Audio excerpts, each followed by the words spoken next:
everybody! Welcome to my channel. I would like to greet my friends on Facebook. Mga kabayan ko, thank you for watching. Oh, by the way, I would like to share to you my experience last Saturday. That was some kind of an experience. However, there are positive things going on. I'm going to Embassy has this consular outreach program, and their beneficiaries kind of like Isle of Man, because Isle of Man is basically separate, is a separate island in the UK. So Isle of Man is a country itself. It has its own currency and all that kind of stuff. So, but there's a lot of Filipinos here. My God, you know what? I left the Philippines since last 1997, and this is my first time in my life to work in a place aside from Dubai. To work in a place with a lot of Filipinos, especially majority of them are Filipinos healthcare providers, and it's so nice to talk to and speak to my own language, you know. So luckily I can speak Tagalog and I can speak Bisaya, but my English is everywhere anyway, so don't worry about that. And what happened was last Saturday I went to Douglas, because I was informed by Ate Juliet, a member of the Unified Filipino Community here in the Isle of Man, who organized this event, and it was really good. And you know what, this organization, Unified Filipino Community here in the Isle of Man, they have to pick up the people from the consular. They have to make sure that they feed these people and make sure they look after the Filipino style. Loads of food. Sadly, I'm not invited though, because I'm not a member of any consulate. You get me? Anyway, guys, okay. So basically, that's what I did. And this event upon is sponsored by Platinum Life Insurance, and that Platinum Life Insurance is very well known here in the Isle of Man. And so when I was planning to apply for my citizenship as Filipino, because you might see, like, look, I look Filipino. I even have a tattoo of the Philippine flag. I'm campaigning for self management for diabetes sufferers in the Philippines, and I'm still not Filipino. I am not Filipino. I am still British. So I'm half Filipino and half British, and I'm born in the Philippines. However, once that you pledge to the Queen that you're gonna be serving the country, meaning you lose your Filipino nationality. However, it's not the end of the world, because you can still take it back by applying for your citizenship again. So my schedule is, I was in like an afternoon schedule, so the consulars people went for lunch and all that kind of stuff. So basically my number is number 9. So the MC says number 9. I said, yes, I'm here. And I was like, I'm gonna be backpack and all that. Just like, I'm happy because there's a lot of Filipinos, you know, like, even though I don't know them, but I know that they're Filipino, they will smile at you anyways. They're like, hello, and all that kind of stuff. I'm so excited. And then this woman was looking at me like this. Where's your papers? I was like, oh, don't get angry, girl. I am not even talking yet. So what do you want? What do you want to do? I said, I thought she was really friendly, but honestly, her face, it looks like she got menstruation going. I didn't. Girl, I know how dysmenorrhea works. I suffered from dysmenorrhea, but you look like having dysmenorrhea. You get me? You get me, mom? Yeah, oh my God. Anyway, so I said, like, oh my Lord, this woman sounds like in the Philippines. You know that Philippines will go to the filing passport or filing SSS, all these people in the counter treat you like you're a stupid person. So this woman was talking to me like that. I was like, I'm gonna calm down. I'm not supposed to be, to be honest with you, I don't want to say about this on my YouTube channel. However, it is very negative that I want everybody, and I just hope that the Philippine Embassy in London will realize that there's a little bit of your staff attitude there. And I think that needs to change, because guys, it is a negative effect. at first I was thinking I will not talk about this negative negative event, because we're thankful that you came to Isle of Man and help us all here, rather than it saves us time to go to London and money to go to London and the queue. Did you know that in the Philippine Embassy in London the queue is massive and the processing was so slow? This time in the Isle of Man, the Philippine Embassy promised to deliver that they will finish everything in one day, in one go. So I was thinking, I was so impressed. Oh my God, this is so different from what I know about the Philippine Embassy. However, go back to that lady. Oh, so I was like this in my backpack. I put my backpack in and I was like, oh, so what do you want? He said, no. Tell me what you want. You're here, right? Tell me what you want. It's like, oh, yes, I want to apply for my dual citizenship. I want to apply for my Philippine nationality again. So I was doing that. So, okay, see, I have the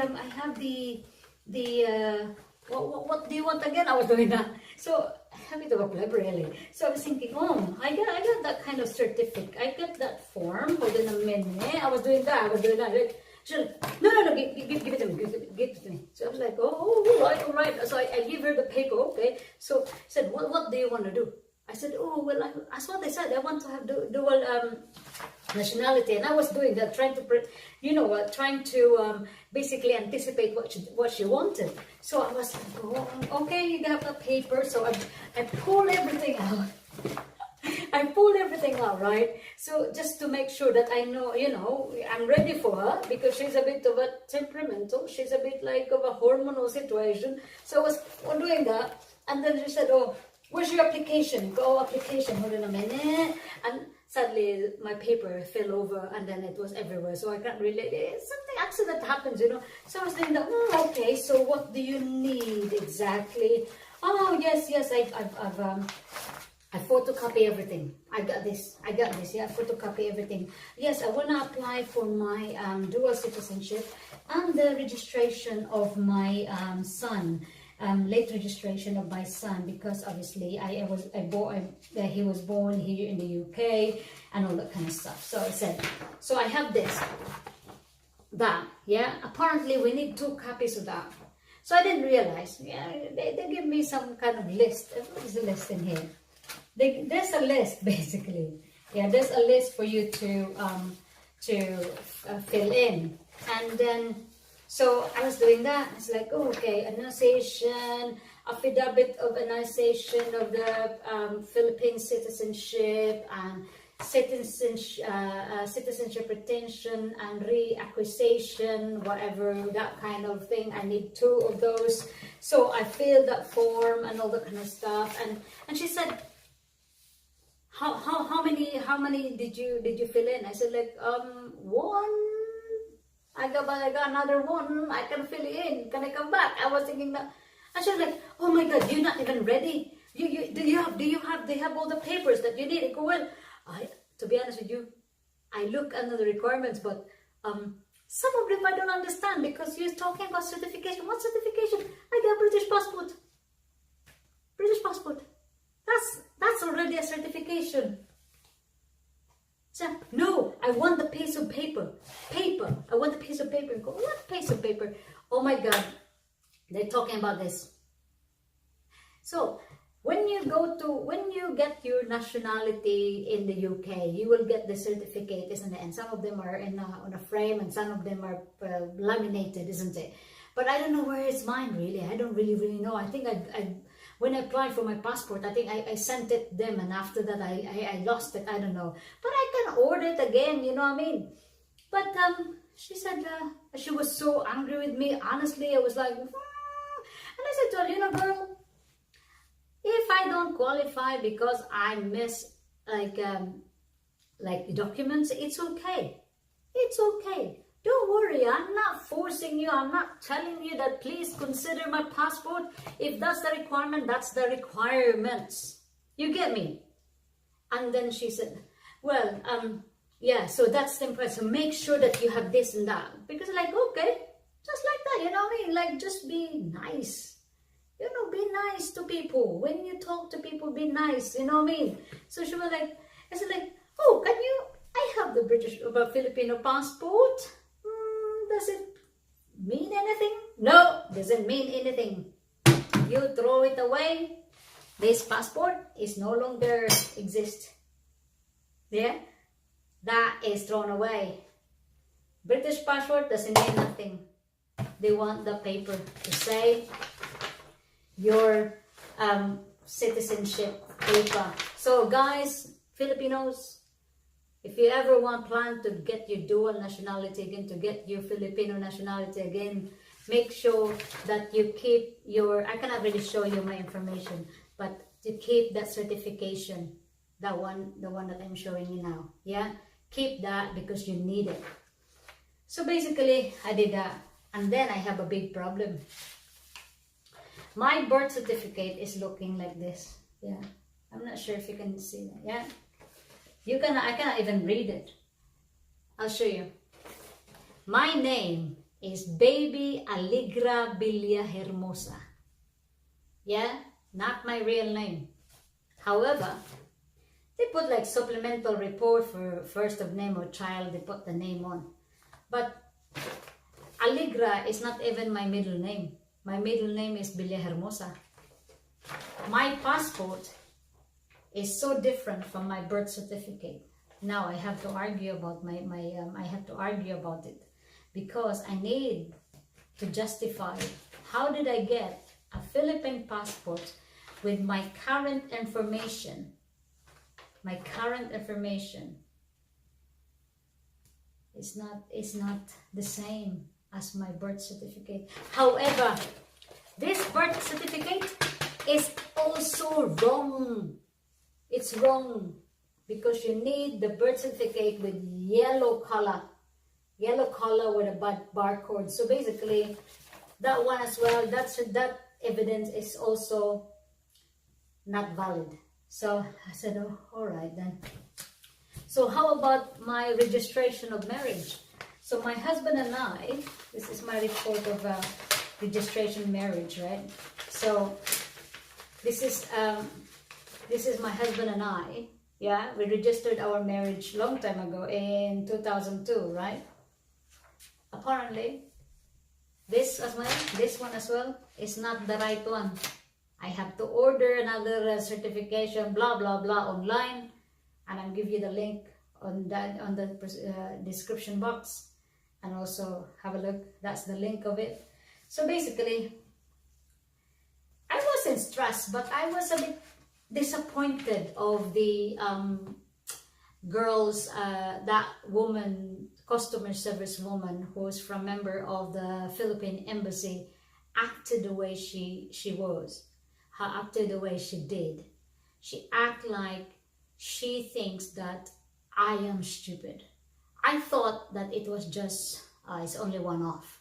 However, she did it over and over again to the Filipinos that I overheard talking about her and people whom I work with and whom I know or where I work, talking about how they were treated by this woman. You cannot escape her because she is there.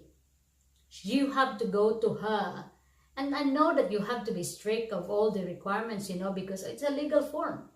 However, you have to understand that you're dealing with intelligent people as well. So I know that sometimes we don't, well, to be honest with you, we don't really read sometimes the requirements, but sometimes we don't understand the requirements, and sometimes we need some kind of guidance of what are the requirements, even though like it's written. Yeah, so basically trying to be nice and trying to be helpful, and that's the reason why you called customer service. I was just like upset about the way I was treated and other people were treated by this woman, and I am not upset that I didn't get my citizenship. I will apply again, but next time I know that I have some kind of a fault because I did not bring my citizenship certificate, but I did not know that I have to have that paper. I thought my passport is enough. and my driving license is enough to say that I am a British citizen, because this is legally binding, legally like acknowledged by the world legally. So I thought that it will be, but it's not. So in my next video, I will show you guys what are what basically the Philippine Embassy required for you to submit when you do your dual citizenship, when you're trying to get your citizenship back again, and late registration of birth, and how to get the passport. And I will put that on my next video. And yeah, thank you very much for watching, and that's basically it. And I have to say that the people who organized this event, which is the Unified Filipino Community here in the Isle of Man, are fantastic. Typical Filipino, accommodating, loving, funny. To be honest with you, I'm there for fun, to see loads of Filipino having a laugh. That's all.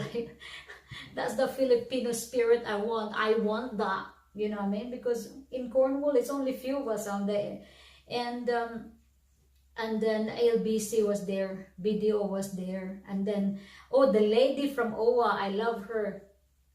Ma'am, I think you better train those people in the processing passport or dual citizenship processing department. Train them to be a good customer servant, because you are really nice. The way you explain, the way you deal with the customers, it was really nice. And that's supposed to be it. The lady of OWA, can you see that? That lady, she's very, very nice. And again, thank you, Ate Juliet, for inviting me to see the activity. And thank you, Cecil, for the nice, beautiful coffee and the water, as well as that gentleman who given me the cake. That cake was fabulous. Thank you very much for watching, and I hope that you guys not experiencing the same of what I've experienced that day when I faced and when I have a face-to-face situation with a woman from the Philippine Embassy in London. And hope that we all I know we're Filipinos, sometimes we're too friendly. However, I know that it is a professional job that you're dealing with, but at least you treat me professionally as well, instead of treating me like I don't have intelligence at all. Thank you very much for watching, and take good care. Bye.